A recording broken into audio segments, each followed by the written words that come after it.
মুসলমান বললেই কোরআন বুঝতে হবে, মুসলমান বললেই কোরআন বুঝতে হবে। কোরআন না বুঝি মুসলমান হওয়ার কোনো সুযোগ নেই। আমি আপনাদেরকে বুঝাই, এই যে রাস্তা থেকে আওয়াজ আসতেছে, এখানে কি, এখানে মানুষগুলা কি, এখানে বাচ্চা কতগুলা নাচানাচি করে আর আওয়াজ করে, কারণটা কি? গুলা মুসলমান না হিন্দু? নিজেরাও শুনবে না, অন্যদেরকেও শুনতে দিবে না।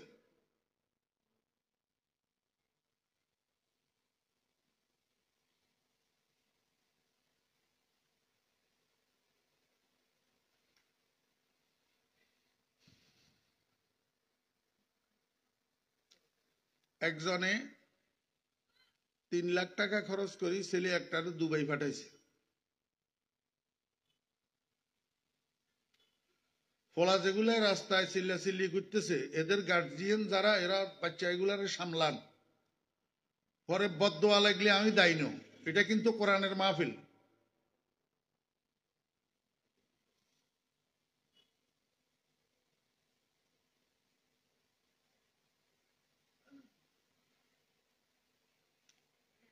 একজনে 3 লাখ টাকা খরচ করি ছেলে একটারে দুবাই পাঠাইছে।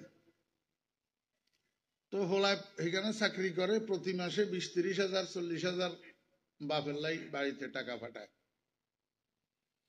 এইভাবে 5-6 মাস যখন গেছে, 6 মাস পরে এই ছেলে বাড়িতে বাপের নামে চিঠি একটা লিখছে। চিঠির মধ্যে কি লিখছে? শ্রদ্ধেয় বাবাজান, আপনি আমার সালাম গ্রহণ করিবেন, আম্মাজানকে আমার সালাম জানাইবেন, বাড়ির বড় ছোট সবাইকে মান্য মতো আমার সালাম ও দোয়া দিবেন। আশা করি আপনারা সকল আল্লাহর রহমতে ভালো আছেন। আমিও আপনার দোয়ায় খোদার ফজলে এক প্রকার ভালো আছি। পর সমাচার এই যে বাবা, আজকের চিঠির মধ্যে 50,000 টাকার একটা ড্রাফট পাঠাইলাম। এখান থেকে 20,000 টাকা দিয়া আমাদের যেই জমিনটা কর দেওয়া আছে সেটা ছাড়াইবেন। গুণবতী বাজারের অমুক সওদাগর আমার কাছে 10,000 টাকা কর্জ পাবে, সেই কর্জটা শোধ করবেন। অবশিষ্ট 20,000 টাকা থেকে 5,000 টাকা আপনার বৌমাকে তার হাত খরচের জন্য দিবেন। বাকি 15,000 টাকা আপনার পকেট খরচের জন্য পাঠাইলাম। পরিশেষে একটা কথা বাবা, আমি যতদিন বাড়িতে না আসি, আপনার বৌমা যেন তার বাপের বাড়িতে যাইতে না পারে। আমার কথা যদি অমান্য করা হয়, আগামী মাস থেকে আমি আপনাদের জন্য আর কোনো টাকা পয়সা পাঠাতে পারবো না বলে দুঃখিত। ইতি আপনার ছেলে আব্দুল করিম দুবাই। বুঝছেন? সিটি লিখছে। তো সিটি এটারে পোস্ট অফিসে নিয়ে বাপের নামে পোস্ট করছে। 5-7 দিন পরে স্থানীয় পোস্ট অফিসের থেকে একজন লোক আইসা সিটি এটা আব্দুল করিমের আব্বার হাতে হাতে পৌঁছেছে। আব্দুল করিমের আব্বা সিটি এটারে বুক পকেটের মধ্যে ঢুকাই তোই হাঁটতেছে। দুপুরে ভাত খাওয়ার জন্য বসছে বাড়িতে। ভাত খাইতে খাইতে কয় আব্দুল করিমের মা, শুনছ? কয় কি? কয় তোমার ছেলে একটা চিঠি দিছে, আজকে পিয়নে আনি আমার চিঠিটা দিয়ে গেছে। বস এতটুক কথা শেষ, আর কোনো কথা নাই। 24 ঘন্টা অতিবাহিত হয়ে গেছে। পরের দিন দুপুরে আবার যখন খানা খাওয়ার জন্য বসছে, আব্দুল করিমের মায় কয়, কি ব্যাপার? এই যে গতকাল দুপুরে খানা খাওয়ার সময় কইলেন আমার ছেলে চিঠি দিছে, কই চিঠির মধ্যে ছেলে কি লিখলো? ভালো আছে না মন্দ আছে, সুখে আছে না দুঃখে আছে, সুস্থ আছে না অসুস্থ আছে, বা কোনো চিঠির মধ্যে কোনো আদেশ নিষেধ আছে কিনা, কিছুই তো আমাকে জানাইলেন না।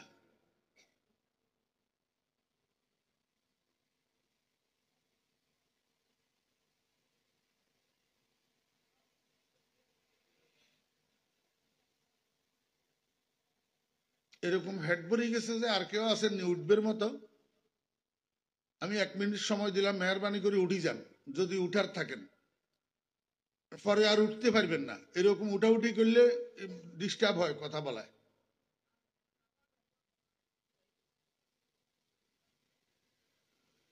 বইতে না বইতে পেট ভরে গেছে।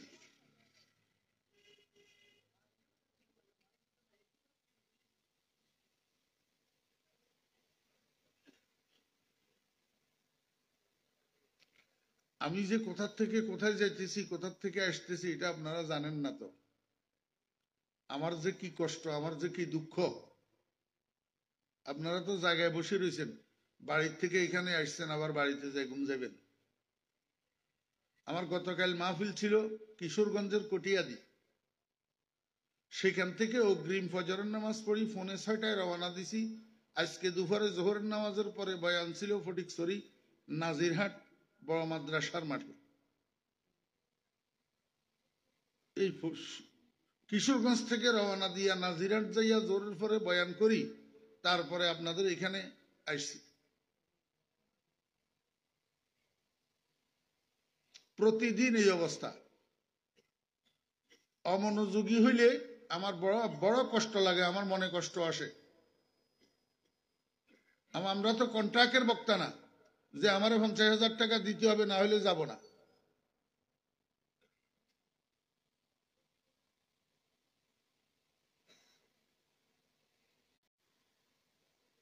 আব্দুল করিমের মাই কি বলল যে 24 ঘন্টা অতিবাহিত হইয়া গেল, গতদিন দুপুরে খানা খাওয়ার সময় আপনি আমাকে বললেন আমার ছেলে চিঠি দিছে, কিন্তু আপনি তো এই পর্যন্ত চিঠির মধ্যে ছেলে কি লিখলো আমাকে কিছু জানাইলেন না। আব্দুল করিমের আব্বাই কয় তোর মনে হয় মাথা খারাপ হয়েছে, চিঠির মধ্যে কি লিখলো আমি কেমনে জানি? আমি মূর্খ মানুষ, আমি কি লেখাপড়া জানি না চিঠি পড়তে পারি? আব্দুল করিমের মায় কয় মাথা আমার খারাপ হয় নাই, আপনার খারাপ হয়েছে। আপনি মূর্খ, আপনি লেখাপড়াও জানেন না, চিঠি পড়তে পারেন না, ভালো কথা। আপনি যখন পড়তে পারেন না, আরেকজনের দ্বারা চিঠিটা পড়াই নিবেন না? পড়াই নিয়ে চিঠিটার মধ্যে আমার ছেলে কি লিখলো শুনবেন না? ভালো মন্দ কি আছে চিঠির ভিতরে এটা জানবেন না? তবেই তো আমার ছেলের চিঠি দেওয়াটা সার্থক হবে। আপনি চিঠি এটারে বুক পকেটের মধ্যে লইয়া ঘুরলেন রাস্তায় রাস্তায়, কারো দিক পড়াইলেন না, চিঠির মধ্যে ভালো মন্দ কি আছে জানলেন না, কি আদেশ নিষেধ আছে সেটা বাস্তবায়ন করলেন না, তাহলে ছেলে চিঠিটা দিল কেন? এই কথা বলার পরে এখন আব্দুল করিমের বাপের দেমাগ ঠিকানায় লেগছে, কয় কথা তো সত্য। ভাত খাই উঠি দিছে দৌড়। এবারে দৌড়াইতে দৌড়াইতে আইছে আপনাদের মাদ্রাসায়। এখানে আসি মাওলানা হামিদুল্লাহ সাহেবের তালাশ করে, কয় কিরে মোহতাম সাহেব হুজুর কই? তো ছেলেরা দেখাই দিছে, কয় হুজুর ওইখানে বসে রয়েছে। তো গেছে হুজুরের কাছে, যাইয়া পকেটের থেকে সিটিটা বাইর করে কয় হুজুর আমার ছেলে দুবাই থেকে চিঠি দিছে, আমি তো মূর্খ মানুষ, লেখাপড়া জানি না, আমার একটু ছেলের চিঠিটা পড়িয়ে দেন। তা আমি যেইভাবে আপনাদেরকে বলছি এইভাবে মাওলানা হামিদুল্লাহ সাহেব চিঠিটা কি করছে, ফড়ি দিছে। ফড়ি দেওয়ার পরে এবার মুরব্বী কয় হুজুর আমরা মূর্খ মানুষ, এখন ছেলে তো শুদ্ধ ভাষায় লিখছে চিঠি, অনেক জায়গায় অনেক শব্দ বুঝি নাই, আপনি একটু আমাদের নোয়াখাইল্লা আঞ্চলিক ভাষায় আমার এই কথাটা বুঝাই দেন, ছেলে চিঠির মধ্যে কি লিখলো। কথা বুঝছেন না বুঝেন না? অনেক সময় নিজে বাঙালি, বাংলা ভাষা, কিন্তু বাংলা লেখা অনেক জায়গায় শিক্ষা না থাকার কারণে বুঝে আসে না। কথা বুঝছেন না বুঝেন না? কোরআন শরীফ আরবি নো, সাহাবিদের ভাষা কি আছিল? আরবি। এর পরেও কোরআনের অনেক জায়গায় নাজিল হওয়ার পরে সাহাবিরা নবীজিকে জিজ্ঞাসা করেন ইয়া রাসূলুল্লাহ এটার অর্থ কি, বুঝলাম না। একেবারে পয়লা নম্বরে সূরা ফাতিহার ভিতর গায়রিল মাগদুবি আলাইহিম ওয়ালাদ-দাল্লিন নাজিল হইছে না? সাহাবীরা যাই নবীজিকে জিজ্ঞাসা করেন ইয়া রাসূলুল্লাহ মানিল মাগদুবি আলাইহিম ওয়া মানিদ-দাল্লিন, ইয়া রাসূলুল্লাহ আল মাগদুবি আলাইহিম কারা, কাদেরকে বুঝাইলেন আল্লাহ, আর দাল্লিন বলিয়া আল্লাহ পাক কাদেরকে বুঝাইলেন? রাসূল আকরাম সাল্লাল্লাহু আলাইহি ওয়াসাল্লাম বলেন আল মাগদুবি আলাইহিম হুমুল ইয়াহুদ ওয়ালাদ দাল্লিন হুমুন নাসারা। কয় যে এখানে মাগদুব আলাইহিম দ্বারা আল্লাহ পাক ইহুদিদেরকে বুঝাইছেন, আর দাল্লিনের দ্বারা খ্রিস্টানদেরকে বুঝাইছেন। দেখেন ভাষা আরবি, তারপরেও সাহাবীরা কি কি কইল? তো মাওলানা হামিদুল্লাহ সাহেব শুরু থেকে সিটিরে গ্রাম্য ভাষায় বুঝাই দিতে দিতে যখন এই পর্যন্ত আইছে যে আমি বাড়িতে না আসা পর্যন্ত আপনার বৌমা যেন তার বাপের বাড়িতে যাইতে না পারে, অন্যথায় আগামী মাস থেকে আমি আর কোনো টাকা পয়সা পাঠাতে পারবো না বলে দুঃখিত। থেকে জবাব দের, কয় বাবা আমি আসি তো ঘরে, কেন ডাকতেছেন? কয় বাইরে আয়, উঠানে আয়। আব্দুল করিমের বউ উঠানে বাইরে আসে। কয় বাবা কি হয়েছে? বউয়ের সামনে হাত জোড় করছে। কে? শ্বশুরে। কি করছে? হাত জোড় করছে।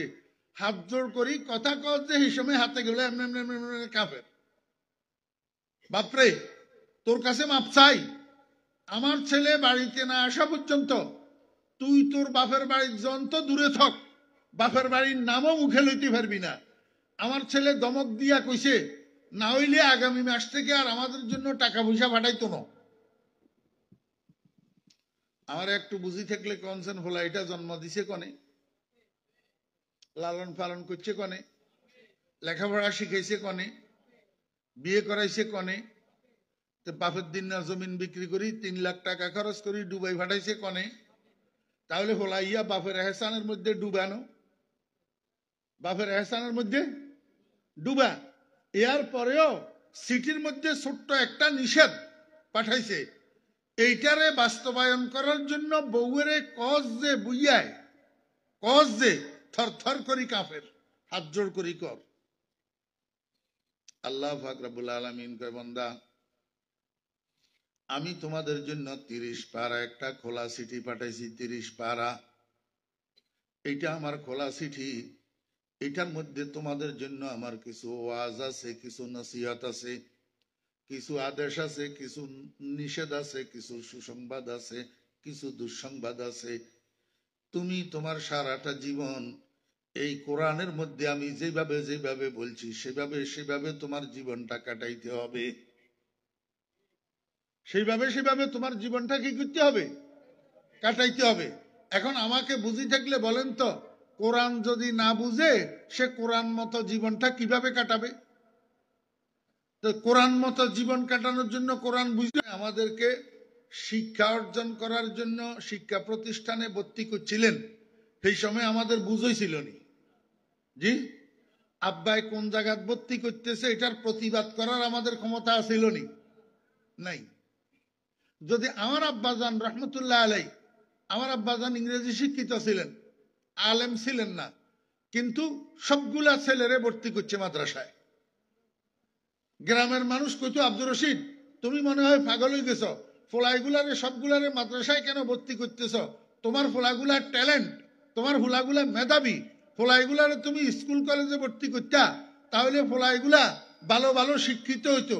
এখন বানাইতেছ মৌলবী, মৌলবী বানাইতেছ যে এগুলা বাদ পাইব নি। আমার আব্বারে কইতো, আমি নিজে শুনছি, আমার সামনেও কইছি, মোল্লা বানাইতেছ যে এগুলা বাদ পাইব নি। আমার আব্বাই কইতো, আমার ছেলেরা ভাত খাইতো না, ফলাও খেব। আমার ছেলেরা ভাত খাইতো না, ফলাও খেব। আপনারা আমার ড্রাইভারের জিজ্ঞাসা করি দেখেন, এই অদম ফরিদুদ্দিনের সামনে কত আইটেমের খানা এমনি ঘুরে ফরিদুদ্দিন খায় না। আজকেও গেছে না গোস্ত ফরিদুদ্দিনের সামনে দি, ফরিদুদ্দিন দরিও দেখে নাই, হাতে শাক দিয়ে আর কদু দিয়ে খাইছে, কয় ভাত খাইতো না। জি, এই জন্য আমি বিভিন্ন মাহফিলের মধ্যে বলি, আমি অদম, আমার এই ক্ষুদ্র বয়সে যতবার ইন্টারন্যাশনাল ফ্লাইটে উঠছি, ইন্টারন্যাশনাল ফ্লাইটে, ডোমেস্টিক গুলা বাদ, ডোমেস্টিক গুলারও তো আমি রিক্সাও মনে করি না। এই মাত্র 2.5 মাস গেল ওয়াজের সিজন, এই 2.5 মাসের মধ্যে আমি 10 বার 15 বার উঠি নাই প্লেনে। গত শুক্রবার গেছি না আমি সিলেট, আসছি না সিলেটের থেকে ফ্লাইটে। এই বয়সে আল্লাহ পাক আমি অদমকে যতবার ইন্টারন্যাশনাল ফ্লাইটে উঠাইছে, এতবার অনেক সাহাবেরা মনে হয় সিএনজিতেও উঠে নাই, কয় বাদ পাইতো না। যাই হোক, এই ছেলেগুলা আলেম হইছে কার কার কারণে? বাপের কারণে। কার কারণে? বাপের কারণে। বাপে স্কুলে ভর্তি না করি মাদ্রাসায় ভর্তি করছে। এখন যে সমস্ত মানুষগুলারে 6 বছর বয়সে বাপে মাদ্রাসায় ভর্তি করে নাই, উনারা আরবি গ্রামার পড়ে নাই, আরবি সাহিত্য পড়ে নাই, আরবি অভিধান পড়ে নাই, আরবি ব্যাকরণ পড়ে নাই, যার ফলশ্রুতিতে উনারা কোরআন বুঝে না। কিন্তু মুসলমানি জীবন কাটানোর জন্য কোরআন বুঝার দরকার আছে। এই জন্য যারা কোরআন বুঝছে, যাদেরকে আলেম বলে, তাদের থেকে কোরআন বুঝে নিতে হবে। যেমনি ভাবে আব্দুল করিমের বাপ অশিক্ষিত মূর্খ, নিজে সিটি পড়তে পারে না, কিন্তু প্রয়োজনের তাগিদে আরেকজনের থেকে সিটি পড়াই নিছে, সিটি বুঝাই নিছে। সিটির মধ্যে যে আদেশ নিষেধ আছে সেটা বাস্তবায়ন করার জন্য থরথর করে কাঁপতেছে। আল্লাহ কয়, বান্দা তুইও এরকম, আমার 30 পারা খোলা সিটি তোকে বুঝতেই হবে। যদি মুসলমান হইয়া কবরে আসতেছস, আর মুসলমান হইয়া কবরে না আসি তোর উপায় নাই। কথা বুঝছেন না বুঝেন নাই? উম্মতের আলেমেরা উম্মতের জন্য দরদি, উম্মতের আলেমেরা উম্মতের হিতাকাঙ্ক্ষী, উম্মতের আলেমেরা উম্মতের কল্যাণকামী। এই জন্য প্রত্যেক বছর প্রত্যেক প্রতিষ্ঠানের আয়োজনে একটা একটা মাহফিল করে। উদ্দেশ্য হলো আপনারা যারা ছোটবেলায় মাদ্রাসায় পড়েন নাই, সরাসরি কোরআন বুঝার যোগ্যতা অর্জন করেন নাই, আপনাদেরকে কোরআন বুঝানো। আমার ভাইরা, দোস্ত আহবাব, এক একটা মাহফিলের মধ্যে যদি 4 জন আলেমে বয়ান করে, 4 জন আলেমে যদি একটা একটা আয়াতের অনুবাদ করে আর ব্যাখ্যা করে, তাহলে 4 জনের 4টা আয়াতের ব্যাখ্যা করল। আর আপনি যদি আপনার জীবনে 20 বছর বয়ান শোনেন, প্রতি বছর যদি একটা একটা মাহফিলে যদি বয়ান শোনেন, একটা একটা মাহফিলে 4টা আয়াত যদি আপনি শিখেন, 4টা আয়াতের তর্জমা, অর্থ, ব্যাখ্যা, বিশ্লেষণ যদি জানেন, তাহলে 20 বছরে 4 80টা কোরআনের আয়াত আপনি শিখতে পারবেন।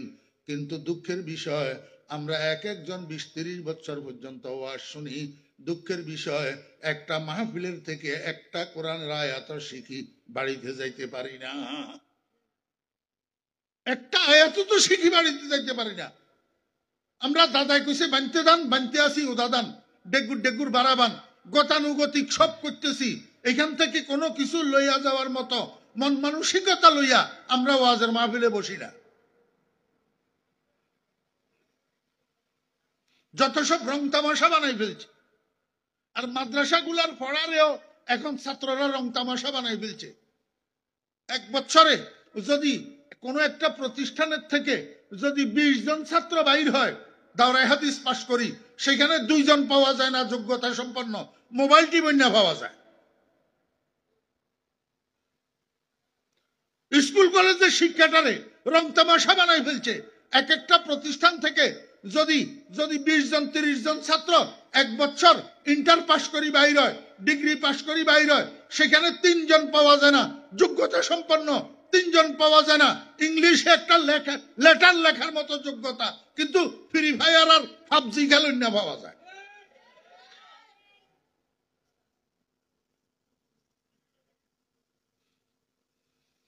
মুসলমানের ফলা শরম থাকা চাই। সবকিছুর মূল্য বুঝলি মুসলমানের বাচ্চা, নিজের মূল্য কেন বুঝলি না? তুই তো কোরআনওয়ালা, মুসলমানের ফলা তুই কোরআনওয়ালা নাও। আমার ভাইরা, দোস্ত আহবাব, আপনাদের এলাকায় যদি একটা হিন্দু থাকে, হিন্দু নাম যদি রমেশ চন্দ্র হয়, এই রমেশ চন্দ্রকে আপনি যাইয়া বলেন, এরে রমেশ, কুল হুয়াল্লাহু আহাদ, এই সূরাটা একটু মুখস্থ আমারে শোনা। তো রমেশ বাবু আপনাকে কুল হুয়াল্লাহু আহাদ শোনাইতে পারবে কিনা?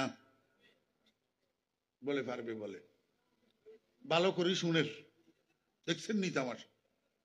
রমেশ বাবু বলে কুল হুয়াল্লাহু আহাদ মুখস্থ শুনাইতে পারবে, ফট করে কই ফেলতে পারবে। ভালো করে শুনের। এতক্ষণ কারে ওয়াজ করতেছি? উদাসীনতার ওয়াজ।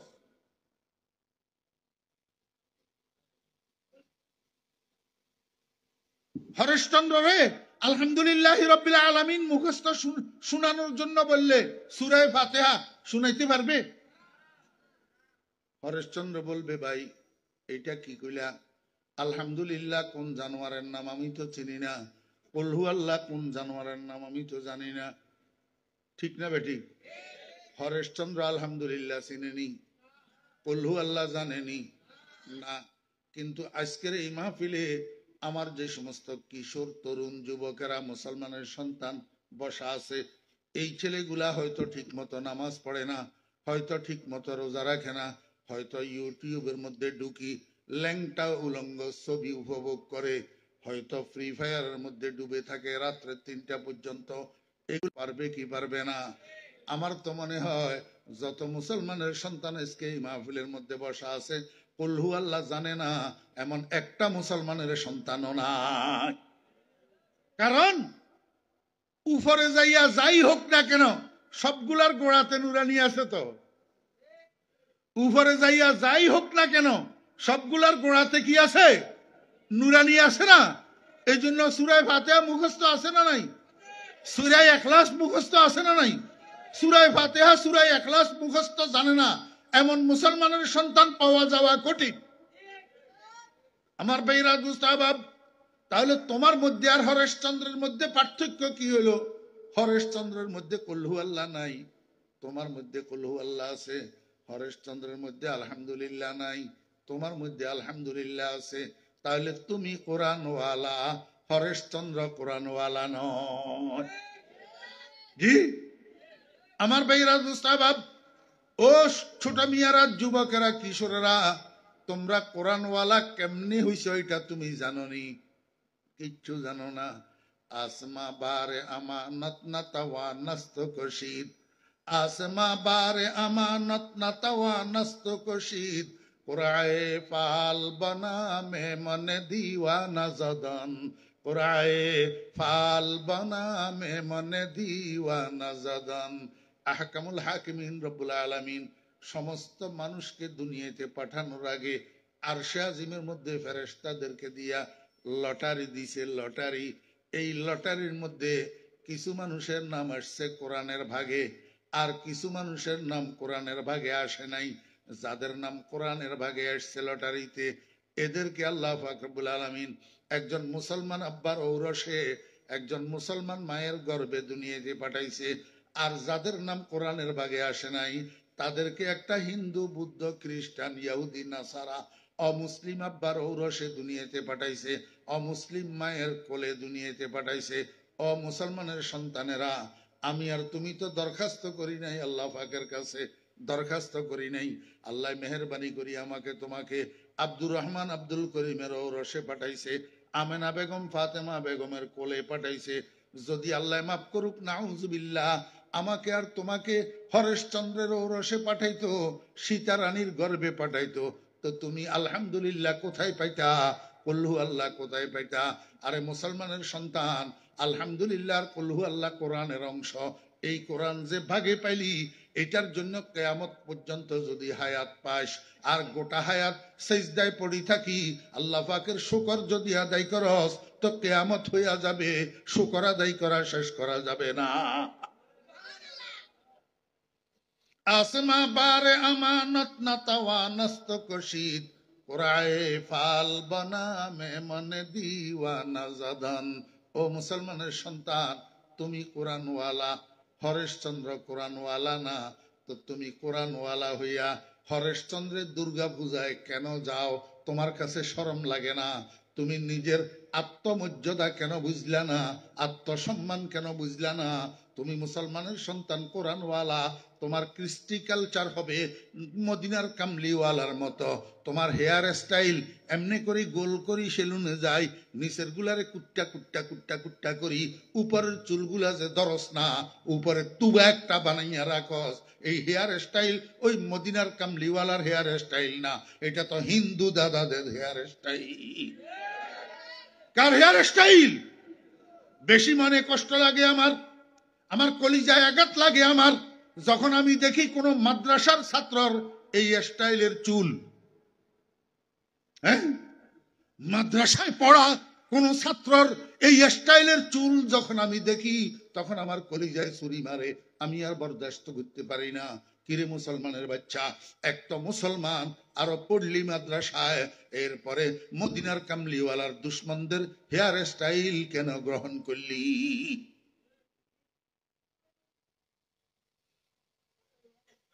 আল্লাহু আকবার।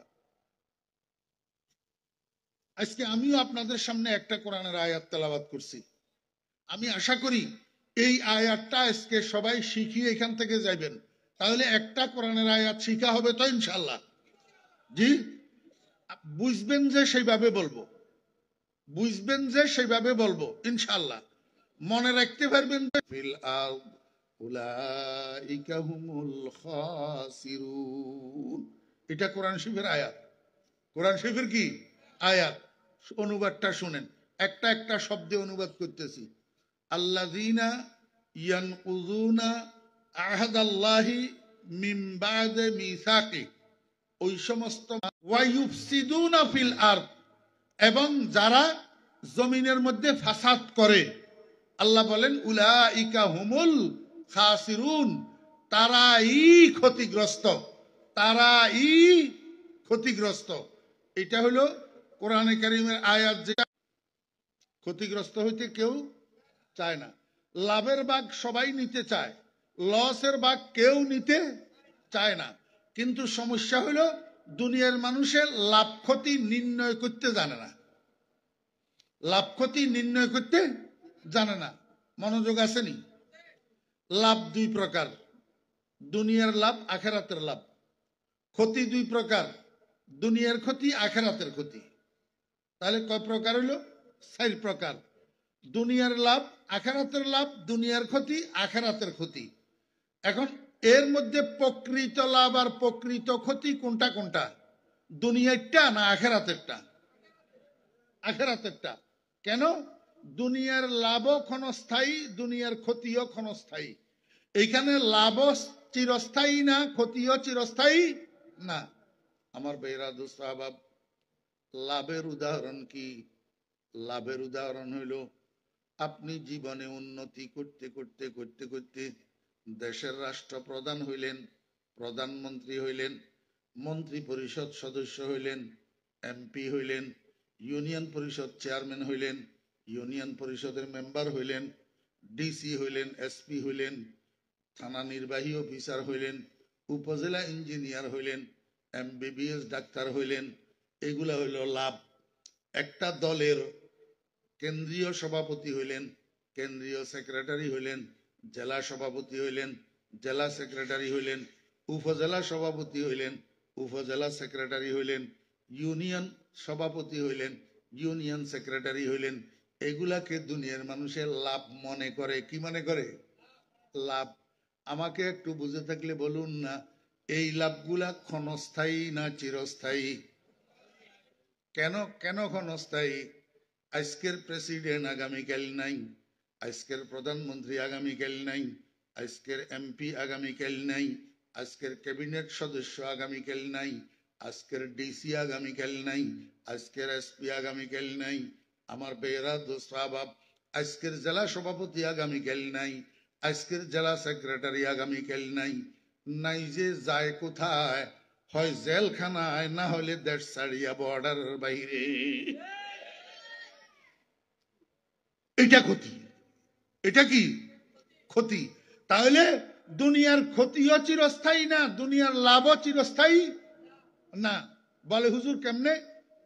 দেখা গেছে আজকে ক্ষতিগ্রস্ত হইল, কিন্তু এই ক্ষতি এটা চিরস্থায়ী না।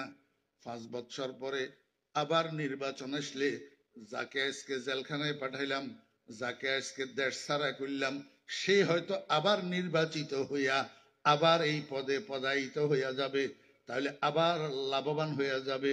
বুঝা গেল ক্ষতিটা চিরস্থায়ী না। কিন্তু হতভাগা বুঝে না, এর পরের বার লাভবান হইলে আবার পদায়িত হইতে পারলে এইবার ইতরামি শুরু করে, আল্লাহর শুকর আদায় করে না। আল্লাহ কয় বান্দা ইতরামি করিস না, রাখ, আবার 5 বছর পরে তোরে জেলখানায় ঢুকাবো, পদের থেকে লাথি মারি তোরে নামাই দেব, আবার তোরে দেশের বাইরে দেশান্তরিত করব। আল্লাহ কয় বান্দা এইখানকার লাভটাও চিরস্থায়ী না, এখানকার ক্ষতিটাও চিরস্থায়ী না। আসল লাভ আখিরাতের লাভ, আসল লাভ আখিরাতের লাভ, আসল ক্ষতি আখিরাতের ক্ষতি। সেখানের লাভ হইল জান্নাত বাগে পাওয়া, আর ক্ষতি হইল জাহান্নামী সাব্যস্ত হওয়া। জান্নাত বাগে পাইলেও অফুরন্ত হায়াত, যেই হায়াতের শুরু আছে শেষ নাই। আর জাহান্নামী হইলেও নাউজুবিল্লাহ অফুরন্ত হায়াত, যেই হায়াতের শুরু আছে শেষ নাই। তাহলে আসল লাভ আর ক্ষতি দুনিয়ার না আখিরাতের? আল্লাহ পাক রব্বুল আলামিন বলেন উলাইকা হুমুল খাসিরুন, তারাই ক্ষতিগ্রস্ত, তারাই ক্ষতিগ্রস্ত। আল্লাহু আকবার। কোথায় ক্ষতিগ্রস্ত হবে? আল্লাহ পাক কোন জায়গার ক্ষতির কথা বললেন? দুনিয়ার ক্ষতি না আখিরাতের ক্ষতি? আখিরাতের ক্ষতি, মরণের পরের ক্ষতি। আল্লাহ বলেন চিরস্থায়ী হায়াতের জন্য তুই বেটা হতভাগা ক্ষতিগ্রস্ত হইবি, যেই ক্ষতির আর মাসুল নাই। এই তিন দল তারাই ক্ষতিগ্রস্ত। এক নম্বর দল কারা? আল্লাযীনা ইয়ানকুযুনা আহাদাল্লাহি মিন বা'দি মিসাকি, ওই সমস্ত মানুষ যারা আল্লাহর সাথে করা প্রতিজ্ঞাটা বাস্তবায়ন না করিয়া ভঙ্গ করে। আল্লাহর সাথে যেই প্রতিজ্ঞা করছে এই প্রতিজ্ঞাটাকে বাস্তবায়ন না করি ভঙ্গ করে। আমার ভাইয়েরা, দোস্ত আহবাব, কোথায় আমরা আল্লাহর সাথে প্রতিজ্ঞা করছি, কিভাবে ভঙ্গ করতেছি আপনারা সবাই জানেন। আমি শুধু একটু মনে করাই দিতেছি। আল্লাহ পাক রব্বুল আলামিন আদম আলাইহিস সালাম থেকে কিয়ামত পর্যন্ত যত মানুষ দুনিয়াতে পাঠাবেন, এই সমস্ত মানুষগুলোকে দুনিয়াতে পাঠানোর আগে আল্লাহ পাক এক জায়গার মধ্যে একত্রিত করছেন, এক জায়গার মধ্যে সমাবেত করছেন। এই সবাই এক জায়গায় কি করছেন? মনোযোগ আসেনি? আপনারা আমার বয়ান আগে আরো শুনছেন না? আমার এখানে এলোমেলো অগুছালো, কতক্ষণ এদিকে ডুস মারলাম, কতক্ষণ এদিকে ডুস মারলাম, এই বয়ান আমার এখানে নাই। এটা শুরু থেকে শেষ পর্যন্ত একটা সুতায় গাঁথা। আপনি অমনোযোগী হইলে একটু সময়ের জন্য পুরাটা হারাই ফেলবেন। আল্লাহু আকবার। সমস্ত মানুষগুলাকে আল্লাহ পাক দুনিয়াতে পাঠানোর আগে এক জায়গায় একত্রিত করছেন। কোন জায়গায়? জায়গাটার নাম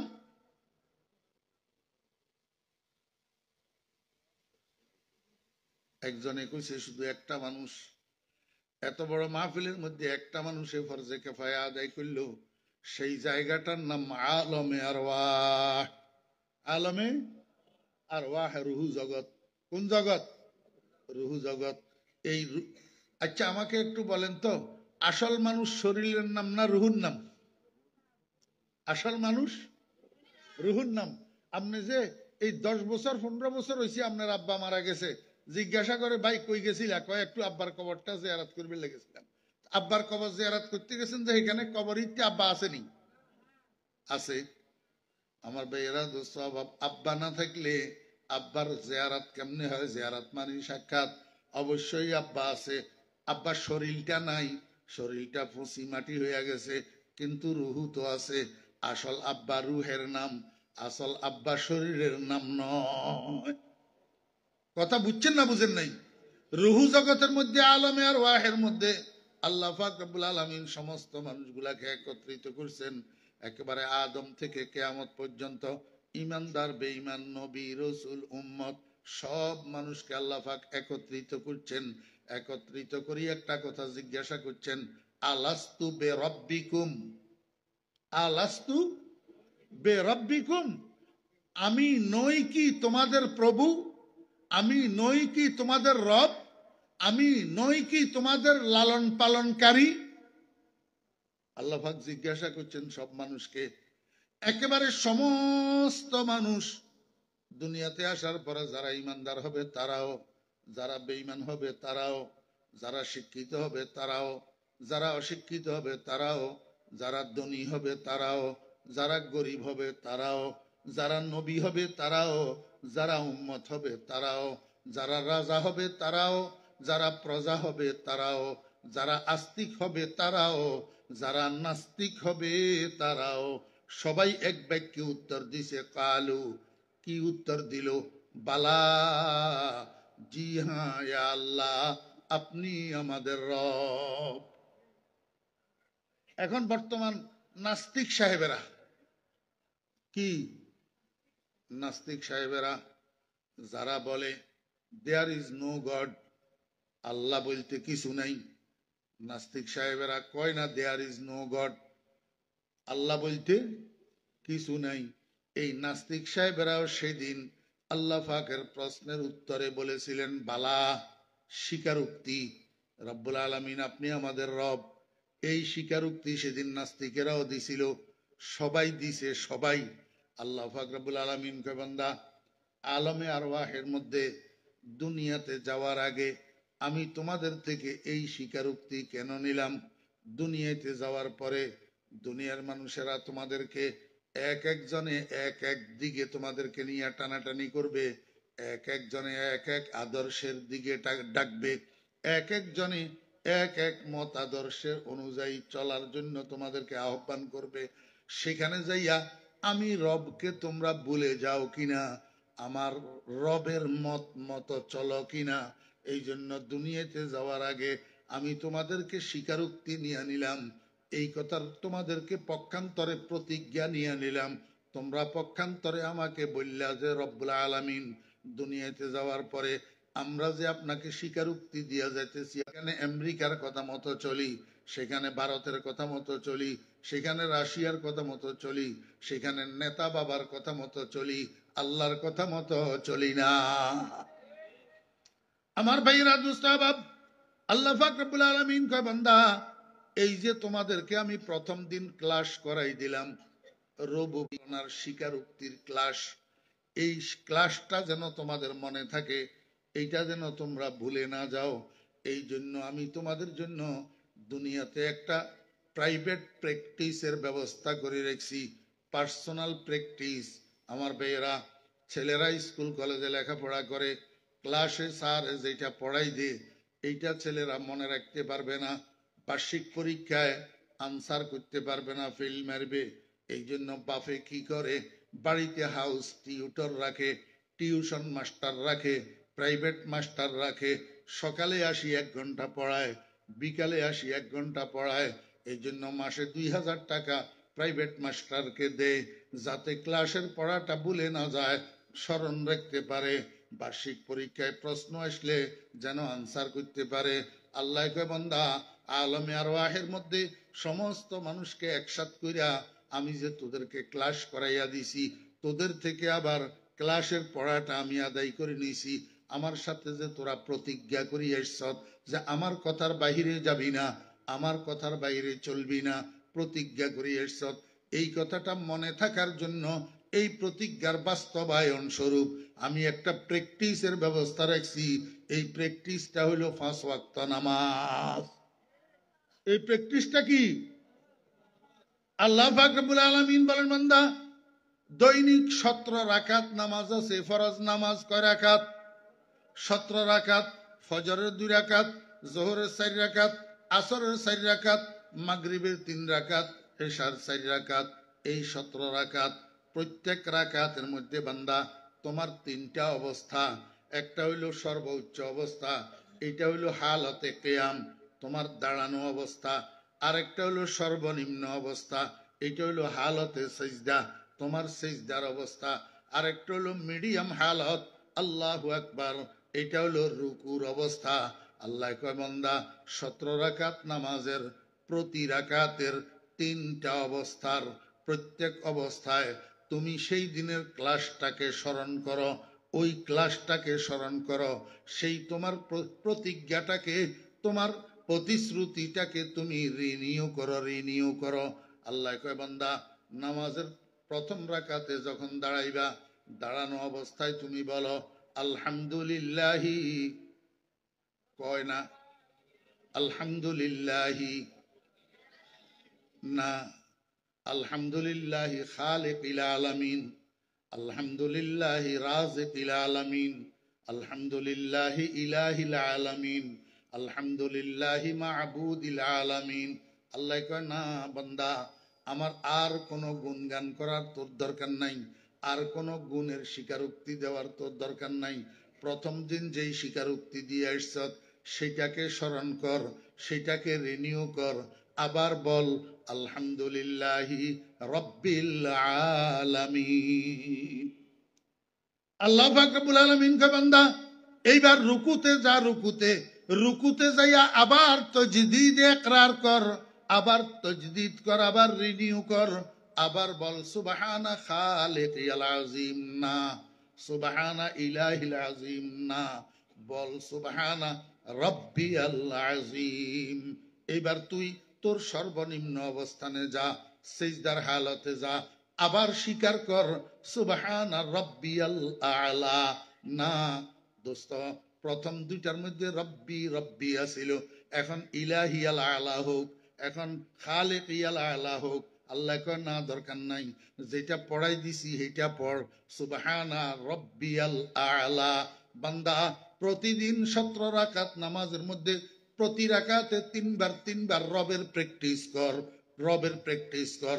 প্রতি রাকাতে তিনবার রবের প্র্যাকটিস যদি করস, তাহলে 17 রাকাতে 3 17 51 বার দৈনিক তোর রবের প্র্যাকটিস হবে। এই রবের প্র্যাকটিস দৈনিক 51 বার করি যখন তুই মরে যাবি, কবরে গেলে ফেরেশতারা তোকে 3টা কোশ্চেন করবে। এই 3 কোশ্চেনের মধ্যে প্রথম কোশ্চেন হবে যেটা তোরে ক্লাসে পড়াই দেওয়া হয়েছে, সেই কোশ্চেন তোরে ভুলেও ফেরেশতারা জিজ্ঞাসা করবে না। মান খালেকুকা, মান রাজেকুকা, মান ইলাহুকা, মান মাবুদুকা, ভুলেও জিজ্ঞাসা করবে না। তোকে জিজ্ঞাসা করবে মার রাব্বুকা, মার রাব্বুকা। ও বান্দা বলতো দেখি তোর রবকে। ফেরেশতা যখন রবকে জিজ্ঞাসা করবে, যেই মানুষগুলা পার্সোনাল প্র্যাকটিসে অংশগ্রহণ করছে, 5 ওয়াক্ত নামাজ পড়ি, আল্লাহ পাকের সাথে দেওয়া অঙ্গীকারটাকে বাস্তবায়ন করছে, তাদের মুখ থেকে অটোমেটিক বাইর হবে রব্বি আল্লাহ। কি বাইর হবে? রব্বি আল্লাহ।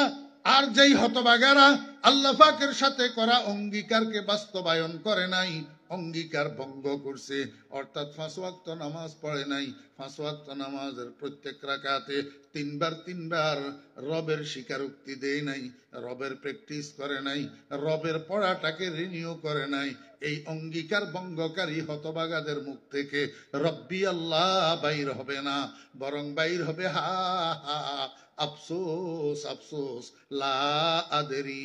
ও ফেরেশতা, তোমাদের প্রশ্নের উত্তর তোমাদের মনোযোগ আসেনি? অঙ্গীকার ভঙ্গকারী কারা? বেনামাজিয়ারি। অঙ্গীকার ভঙ্গকারী কারা? বেনামাজি। আর অঙ্গীকার বাস্তবায়নকারী কারা? নামাজি। আল্লাহ কাউলাইকা হুমুল খাসিরুন, ওই সমস্ত মানুষগুলা ক্ষতিগ্রস্ত। তাদের মধ্যে 1 নম্বর, আল্লাহ কয় পরজীবনে চিরস্থায়ী লাভের থেকে বঞ্চিত হইয়া চিরস্থায়ী ক্ষতিগ্রস্ত হবে তারা। বুঝছেন না? বুঝেন না? এর চেয়ে সুন্দর করে বুঝানোর ক্ষমতা আমার কাছে আর নাই। 1 নম্বর। 2 নম্বর,